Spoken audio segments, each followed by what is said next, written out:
প্রধান উপদেষ্টা সাহেব বলেছেন নির্বাচনের বিষয়ে কিছু অস্পষ্টতা আছে।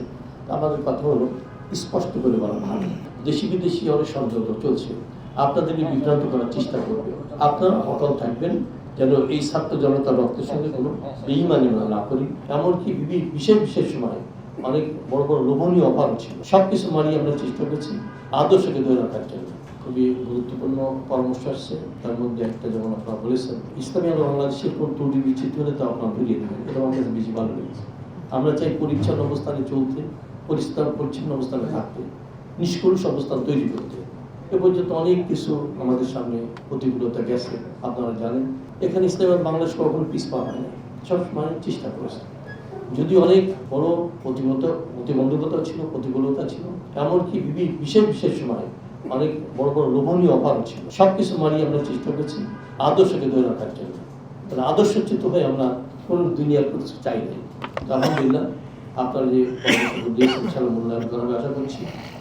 ঢাকা মহানগর যে আয়োজন করেছে, আগামীতে ইনশাআল্লাহ কেন্দ্রীয়ভাবে বড় কোনো আয়োজন করা যায় কিনা চেষ্টা করবে সেটা। আপনারা এগিয়ে যান, সত্যটাকে উন্মোচন করার চেষ্টা করবেন, প্রকাশ করার চেষ্টা করবেন, আল্লাহ পাক আপনাদের সহায় হবেন।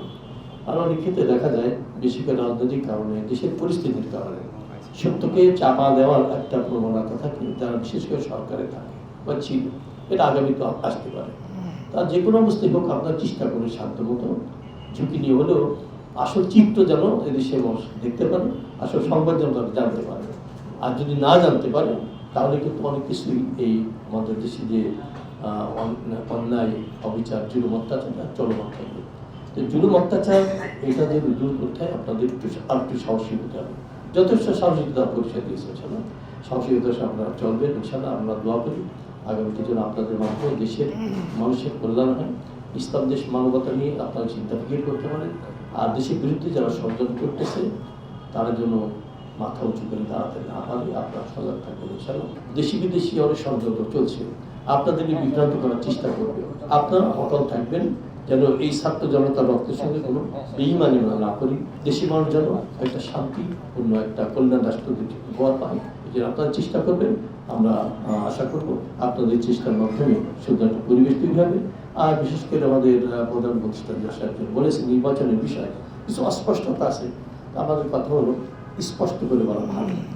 কতদিনের মধ্যে নির্বাচন দিবেন অস্পষ্টতা রয়েছে। বলেছেন 25-এ হতে পারে, 26-এর এক অংশ হতে পারে। আমরা চাই এই স্পষ্টভাবে আসলে মানুষের মধ্যে সংখ্যা যেটা রয়েছে, সন্দেহ রয়েছে, দূর হবে। ধৈর্যের সাথে সামনে বাড়া, দেশের যেন ক্ষতি না হয়, দেশের মানুষের জানমালের ক্ষতি না হয়, সুন্দর পরিবেশে ইসলামের সৌন্দর্য যেন সবাই আসলে অবলম্বন করতে পারে। এমনটা না হয় ইসলামের ব্যাপারে মানুষের ধারণা দুর্বল হয়ে পড়ে। আপনার সচ্চ অবস্থানে থাকেন, যে যেখানে আসেন তড়িঘড়ি না করে ধৈর্যের সাথে এগোতে থাকেন। আমরা দোয়া করি, আমরাও সহযোগিতা করবো যাতে শান্তিপূর্ণভাবে দেশে যে ইজতেমা চালু ছিল এটা যা নষ্ট না হয়, বন্ধ না হয়, আগামীতে যেন সুন্দর আপনার কাজ করতে পারেন। দোয়া করি এবং পরামর্শ